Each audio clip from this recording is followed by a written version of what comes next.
I think this is a process that's running completely as it should. It's being headed by the Deputy Attorney General, and the Attorney General, as we've noted in the past, the FBI Director reports to the Deputy Attorney General. They continue to move through a series of highly qualified candidates, and it's, obviously this is a huge priority for the President to make sure that we have someone that has the ability to administer the proper leadership. There's frankly no need for a special prosecutor.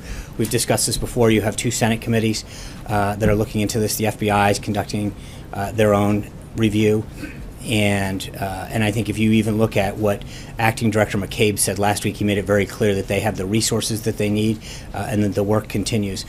But the bottom line is, again, I think part of it is there's a difference between what we've talked about in that, and it's been made very clear that there's been, with respect to the President himself, both Senator Schumer, Senator Feinstein, Senator Manchin, and everyone else who have been briefed on this have been very clear that there was no collusion with respect to the President himself and no investigation there.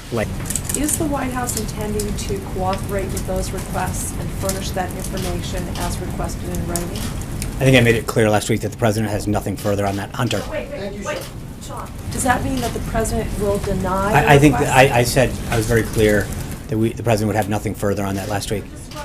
In which the President would defy the legislative branch's request. That's what you're saying. Alexis, I made it clear what the President's position is on that issue. The President's reaction to this, to what his position has been completely misrepresented. If you think about what he said to NBC News, he said, one, he didn't care that this action would make matters worse for him, that it, quote, might even lengthen out the investigation because he would take action against Jim Comey and firing him. He said that he wants the investigation to be done, quote, absolutely properly. And he said that he might even confuse some people that he would take this action knowing it would make matters worse for him. The actions that he took, he knew could be detrimental to himself, but none of those things mattered because the President had to do the right thing for the American people because he believes that Jim Comey was the wrong man for that position. And I think that we've got to be very clear as to the reason that the President took the actions that he did. He knew that what he did could be detrimental to himself. It could lengthen the investigation, but he knew it was the right thing for the country, the right thing for the FBI, and the right thing to get to the bottom of this. Why did you believe Comey was the wrong person for the American people? Because he didn't have the leadership skills necessary to lead that institution.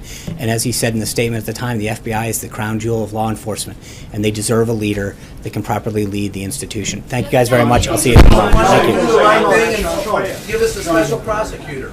He wants to do the right thing. Where the tape, Sean? Hey, Mark.